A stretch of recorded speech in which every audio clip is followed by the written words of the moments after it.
This show is produced by the Hartman Media Company. For more information and links to all our great podcasts, visit hartmanmedia.com. I'm at Jason Hartman's event, and I found that this event is really helpful because I'm totally a newbie to real estate investment. And so far I found it extremely helpful in looking at this as a sort of less risky way of investing in real estate. And it's been really an amazing event for me because all the content has been extremely helpful with what I want to get into.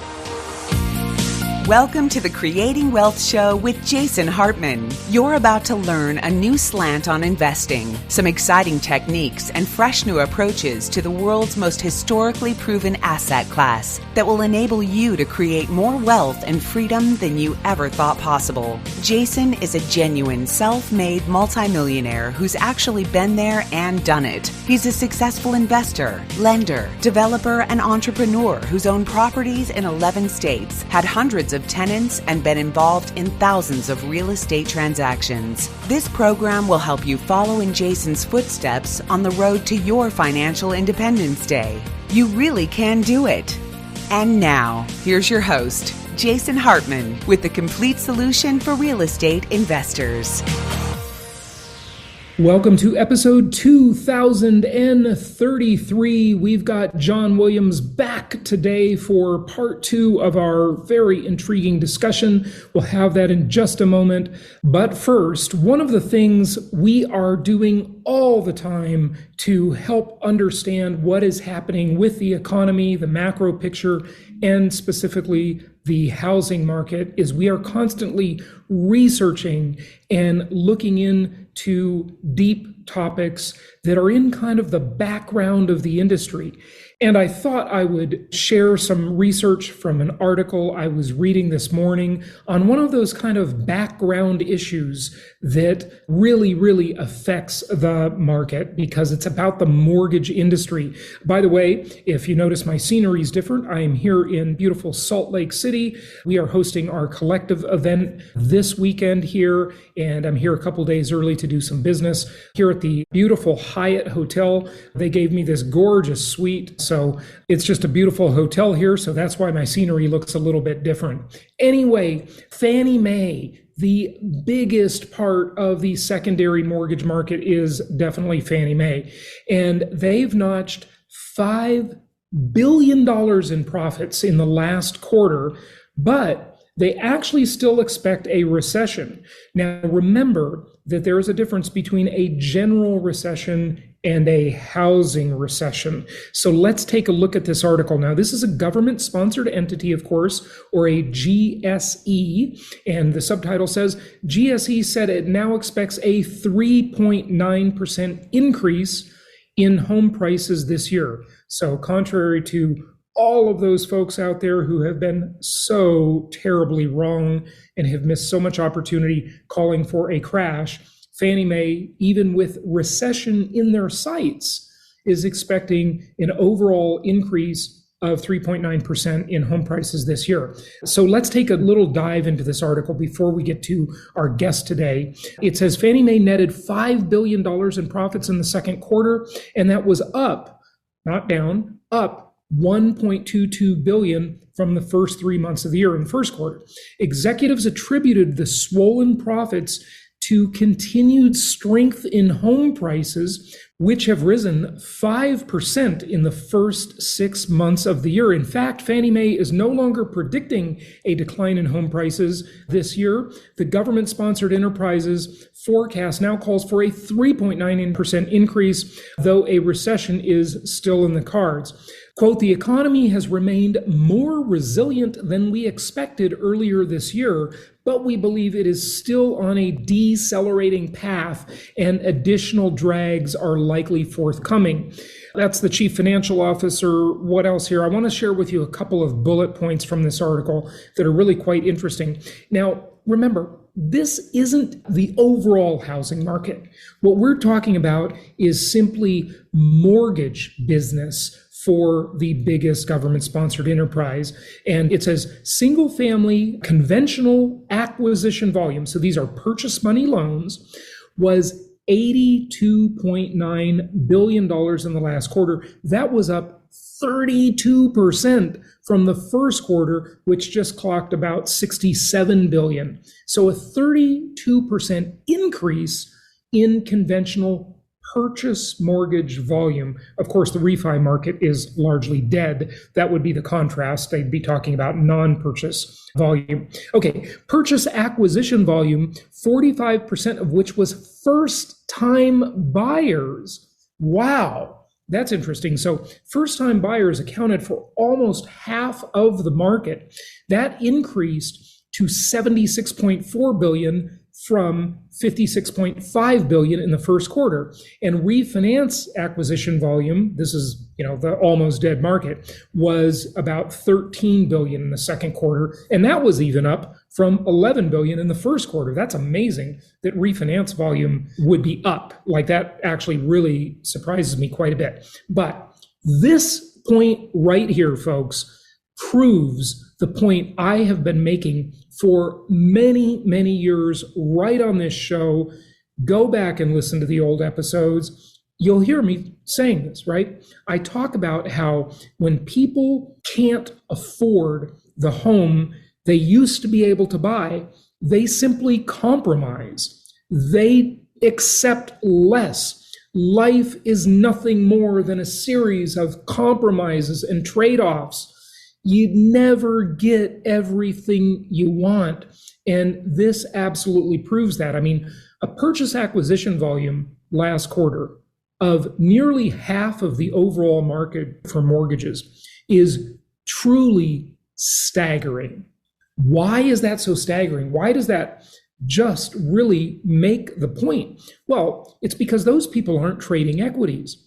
They were buying their first home in a market where the cost of money has essentially tripled. I mean, think about that for a moment. And half the market is still first-time buyers going out into the marketplace and buying homes, even though affordability is at a 37-year low.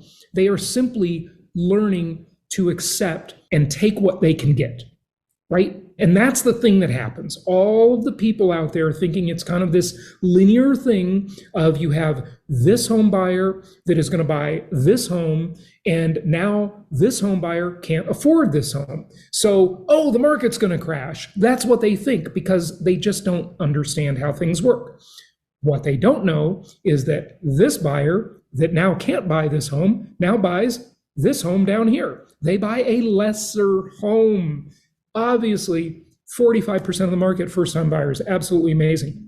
Fannie Mae provided just over $100 billion in liquidity to the mortgage market in the last quarter. The average single-family conventional guarantee book of business in the last quarter declined slightly by $1.4 billion. Okay, very slight decline, not a big deal. Credit characteristics, though, and this is really interesting. The credit characteristics for single-family conventional remained strong with a weighted average mark-to-market loan-to-value ratio. You ready for this, folks? Of 51%. Oh my gosh, that is truly shocking. That means people are putting 49% down. That is a bet on the future of the housing market right there. It means people have a lot of faith and a lot of cash that they are putting 49% down. And get this, it's even better. And a weighted average FICO score at the loan origination of 752. Amazingly good credit. I mean, 720 is considered excellent credit, anything above 720. And the weighted average FICO score, 752 as of June 30th. Absolutely incredible. Now, let's talk about delinquency rates, and we talked about that recently on another episode.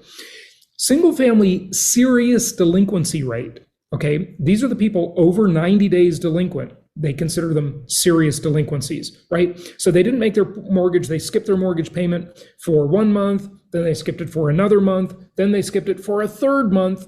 and they still didn't pay. So they might be 4 months or 6 months or 8 months behind. Maybe the foreclosure process has started, maybe it hasn't. But this serious delinquency rate declined to 0.55% from 0.59%. Remember what I've shared with you before. If you just sort of average it out over decades, the typical default rate overall about 1%. We are much lower than that. So where is the distress in this market? Show me the distressed sellers and I will show you that a housing crash is coming. But there's simply no data showing this. Like, please disagree with me. If you're watching on YouTube or another video platform, comment below and just tell me why this is different or why you agree. Would love to hear either way. And please, by the way, make sure you are subscribed to the podcast and subscribe to the channel. A lot of you viewing, we can see in the statistics, that are viewing the videos aren't actually subscribers. So make sure you don't miss anything because we'll keep you informed of the story. Okay, Fannie Mae's net worth increased to $69 billion from $64 billion just a quarter ago. So Fannie Mae is doing great. The credit scores, the underwriting on these loans are great. The delinquency rate is super low. People are putting a lot of money down. They've got great credit scores. First-time buyers are almost half of the market in terms of Fannie Mae loans. That doesn't count FHA or VA, which is mostly first-time buyers. Truly, absolutely staggeringly positive news here for the housing market. And remember, next week, I hope to get to this. I've got a big study coming for you on rents and the direction of rental income for investors for your properties. So stay tuned for that. Let's get to our continuing discussion with John Williams. So here we go. It's happening in California right now, and a lot of people don't know this, but California has this goal of getting CNBCs talking about it. It's on california.gov, but they want to build 2.5 million homes by 2030, right? So it's like they have a population of 40 million. They have 14.21 million homes, and they want to add 2.5. So they want to basically add 17%, 18% of inventory, It's a right? huge number, yeah. So it's like, how the hell would they do that? Well, the easiest way for them to do that, I believe, is likely going to be not just ADUs and little small little wins like that for them. Accessory dwelling units. Yeah. Yeah. It's going to be massive property repositions of either commercial or residential, even things like storage. Like they're going to start converting things to housing. Mm-hmm. And the question I have is like, okay, if they move, even if they don't bring 2.5 million, let's say they bring 1 million. If they start to do something to where they impact supply at that type of level, and the average investor bought deals in California in the last 5 years at a 5% return, and they increase supply 10%, and then insurance and taxes are continuing to rise, then utility bills are going to continue to rise during this quote unquote green energy transition. Right. How do any of these deals make sense? So unless you own that property and you got a really good cost basis on it, like a lot of people with a lot of leverage are going to get smacked in California. Mm-hmm. So that's why I think the next couple of years is strategy is going to be so important. Okay, so what's the strategy? Buying value add, but not just basic value add. For example, if you were to buy, let's say you're in Los Angeles, I know LA. So let's say you found a deal near USC, not that far from campus, but you found a major fixer and you're able to buy it for $600,000, right? Let's say you had $200,000 down. So you got a loan for $400,000. And you bought this one little house, but there's an alley in the back and you can add 3 or 4 units and you can do so at a cost-effective level. Mm-hmm. Something like that might make more sense because you can build up these units with all these new upgrades already in place. And you can rent out, and then you have 5 units with a 30-year fixed rate loan in the front house. That would give you a lot more flexibility to be able to pivot with rents and regulation. Mm-hmm. So finding things like that to where it's not too much to bite off for the average person in California. But one thing you don't want to do is run out there and let's say buy an old 1910 building in downtown LA where you're hit with these new regulations and you have to do these regulations where you maybe have neighbors on both sides that are connected to your building. Right. And now how do you do this? If you have to reposition the envelope of the building and you have 2 neighbors that are cemented to your walls, exterior walls, That's a lot of new litigation is what that is. Yeah. So like kind of pivoting like these new energy mandates and Right. pivoting debt and pivoting cash flow and being able to like control costs, I think is going to be smart. Yeah. And don't buy anything in California, though, in my opinion, because just don't buy anything in a blue state, because that's where this will be the most intense and the most oppressive, and everything else will be too. So just go for landlord friendly markets, red states, and places with, right-leaning government that are more about individual liberty. Let's kind of back up a little bit, John, if we can, and just give us your broad view of where we are, where we're going in terms of the economy, the markets, investment choices and strategies, whatever you'd like to share there.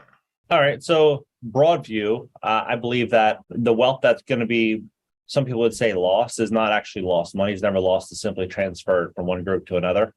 And so making smart, well-informed decisions in advance will make sense. If you're looking at everything that's happening on the world and you're not connecting the dots, then you're a fool. People need to really connect the dots. America as a whole is being crushed from within. The last couple of years have shown that. And you look at what's actually going on. We're giving so much authority and power and leverage to other countries to grow and expand their wealth. And America is just becoming a very high tax, high cost living location.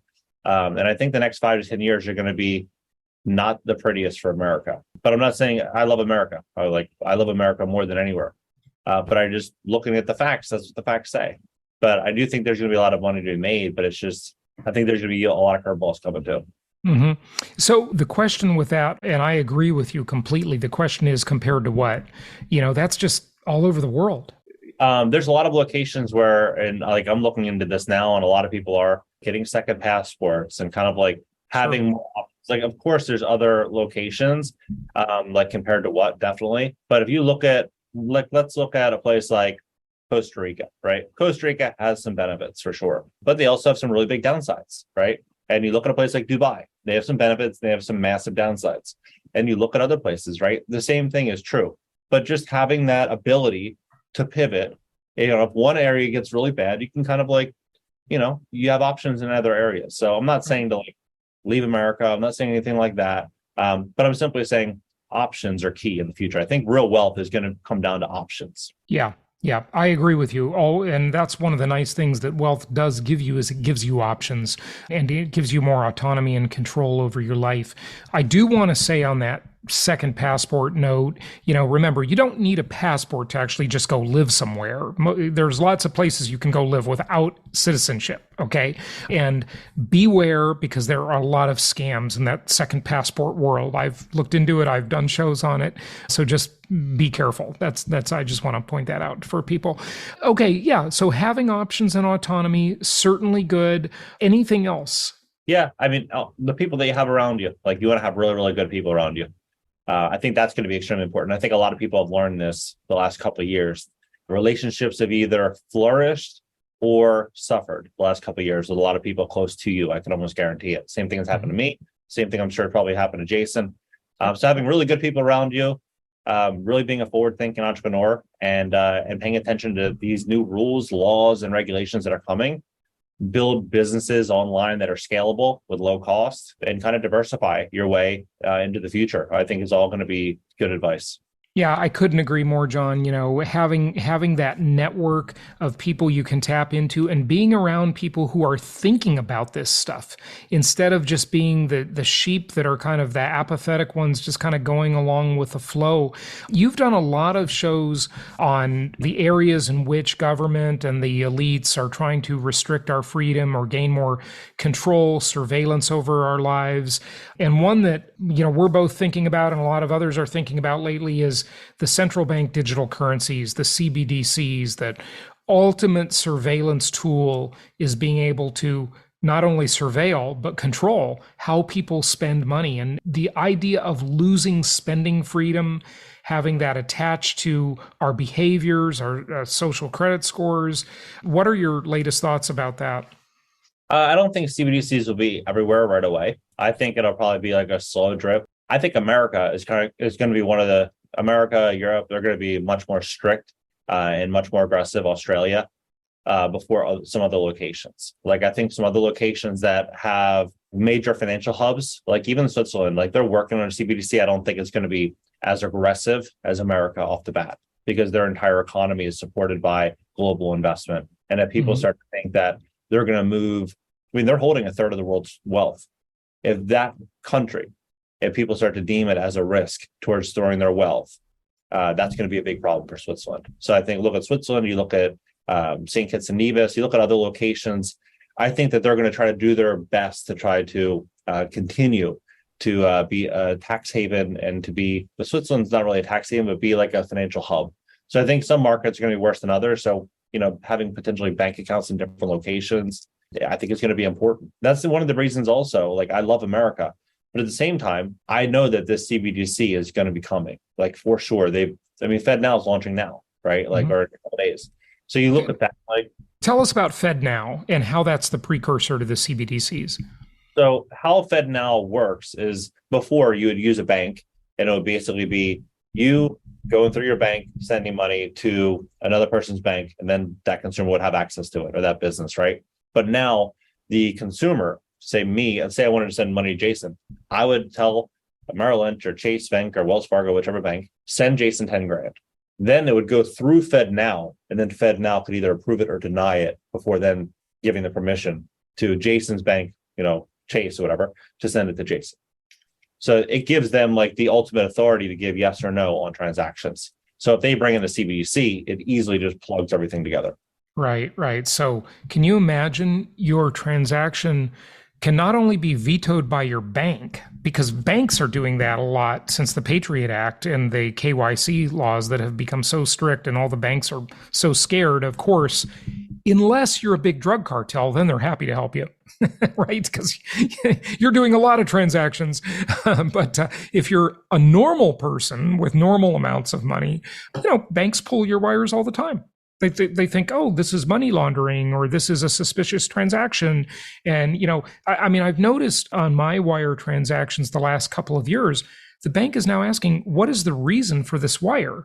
And I'm like, none of your business. Like, yeah. What do I have to, I literally say to them, do I have to answer that question? Or are you not going to send the wire? And then I answer with some vague thing. And well, we have to ask, they'll say. You try to open a bank account now and you're looked at like you're a suspicious character. I just want to open a bank account. And if you think that's getting worse in the United States, which it is dramatically, if you're an American, try doing that in a foreign country. You have a scarlet letter on you. They do not want to touch an American, okay? Because the U.S. has such a long reach, and the U.S. can pull so many strings for all of these countries. I'll just give you one example.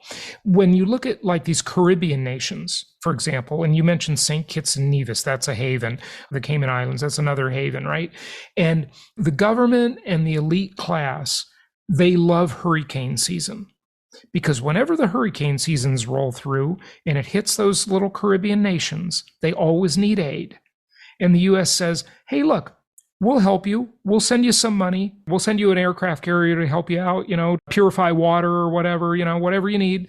But it comes with conditions. There are strings attached. You've got to tell us who's banking with you. You've got to implement this new set of rules and laws with your banking system. It's that old saying, the long arm of the law. Well, the long arm of the United States is really long, and they can just control all these other countries like puppets. And the Obama administration attacked Switzerland years ago, and it was successful. A lot of these Swiss bank accounts, there's no longer the way it used to be.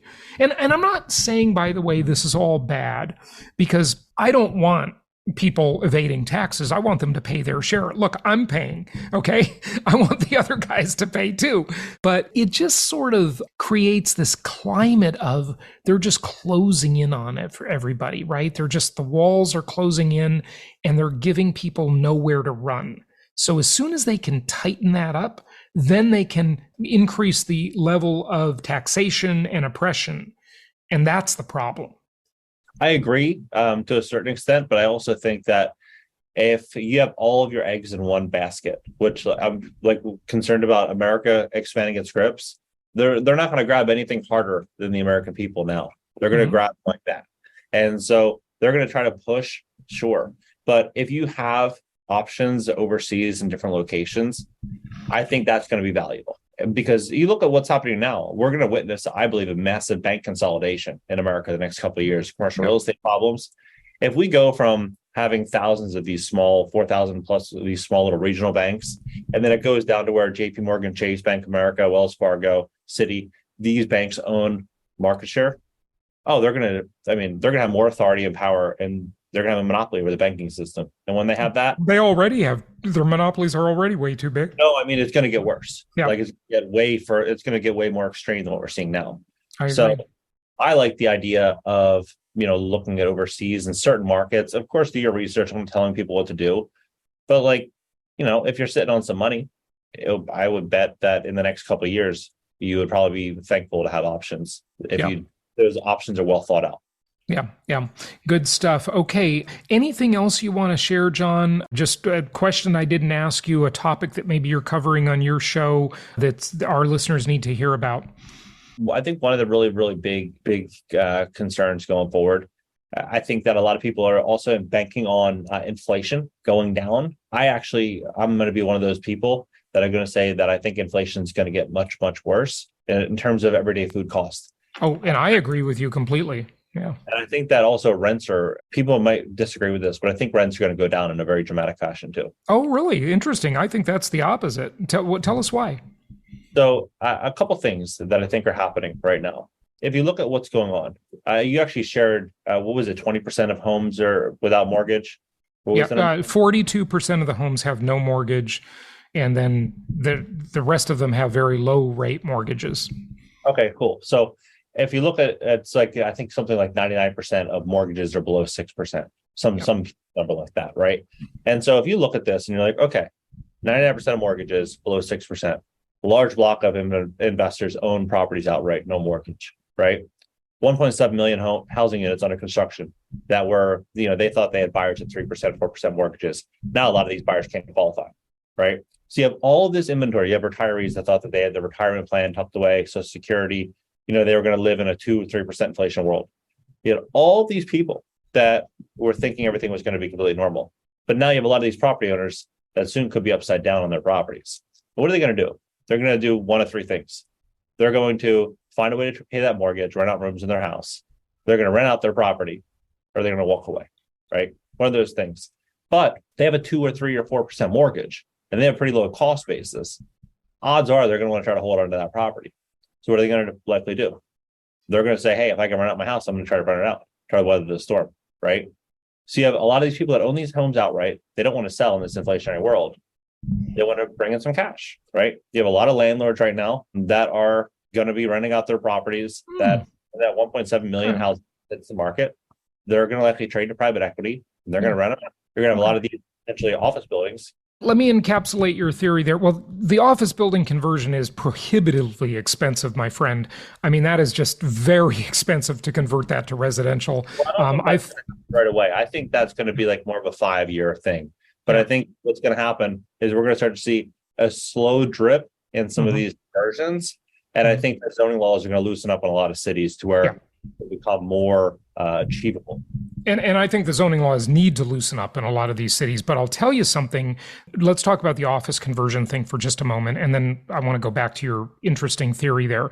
The office conversion to residential is prohibitively expensive. It just does not make any economic sense. However, what does work is converting office buildings to homeless shelters. And some cities are doing this because they don't have to replumb and give everybody a private bathroom. And that's super expensive. And they don't necessarily have to, create windows that open, which is required mostly for residential, and office buildings mostly have a glass sheath and climate controlled, right? They can have the homeless people share the one bathroom down the hall, just like the office people do, right?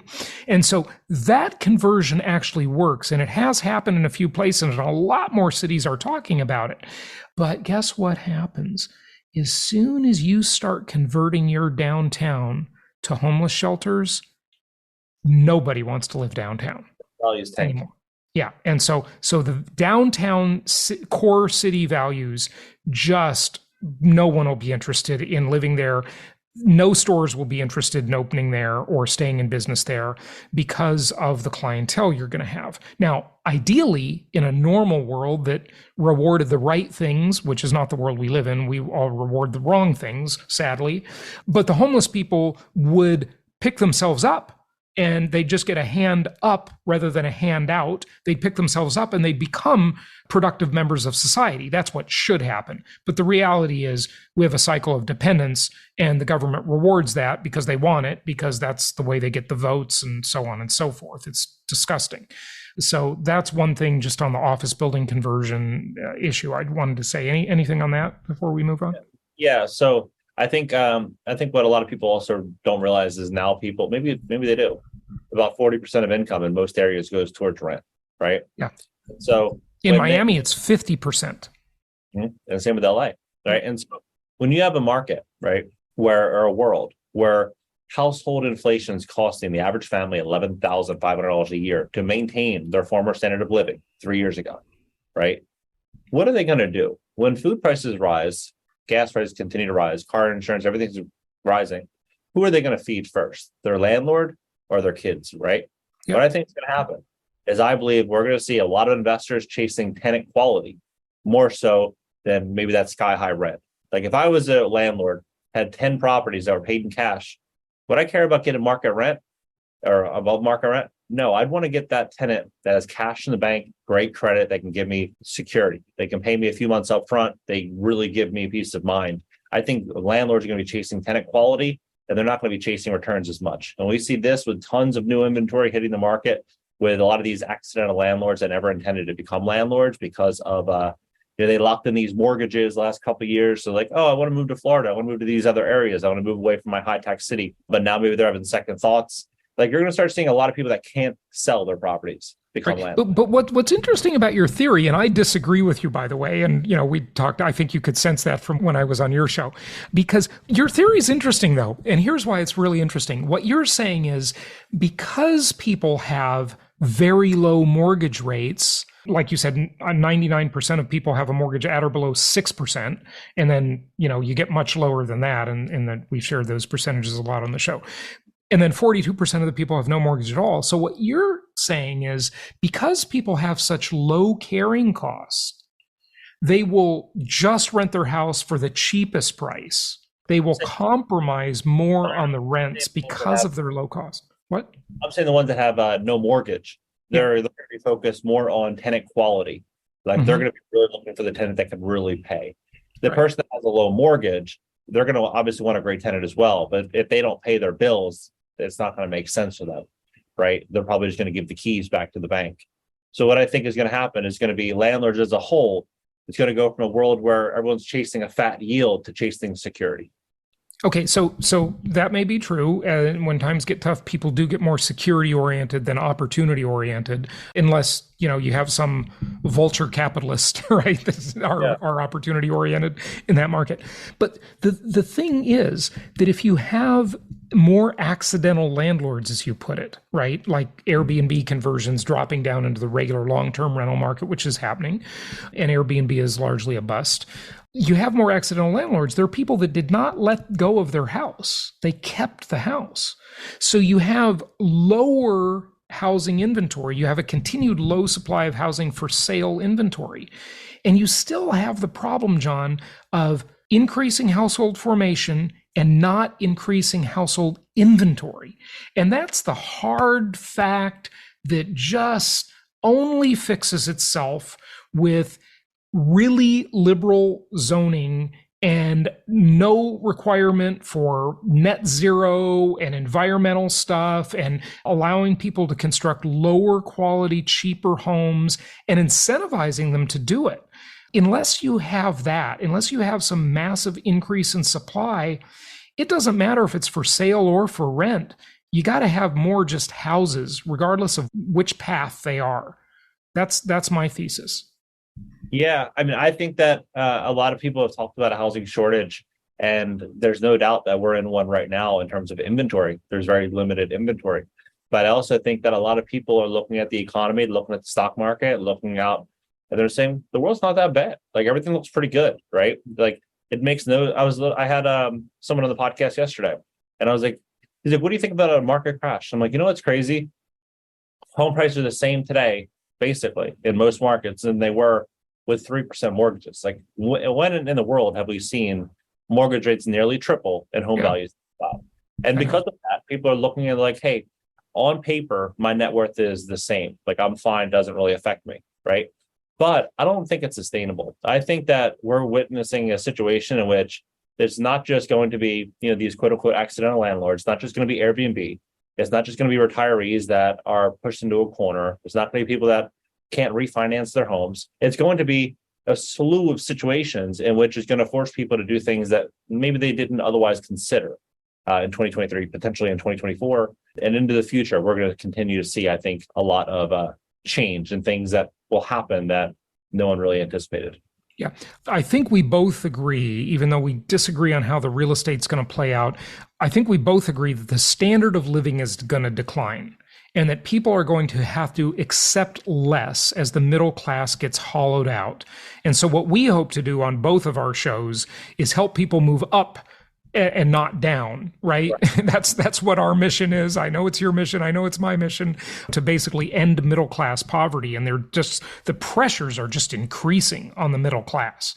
The poor get taken care of by the government. The rich take care of themselves because they're engaging in all sorts of financial engineering. But it's the middle that they're the ones that are under the most stress.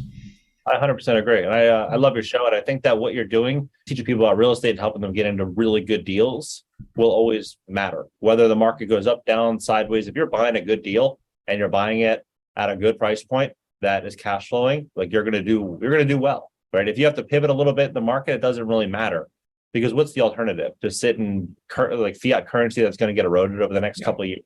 Like investing well is going to matter. And I think that, everyone here is going to, study and learn and make smart, well-informed decisions and make money while everyone else is kind of not paying close attention.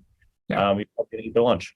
And that's the opportunity for sure. No question about it. Well, John, it's always so interesting to talk to you. We could do this for hours. We could definitely do it for hours more. But give out your website. Tell people where they can find you.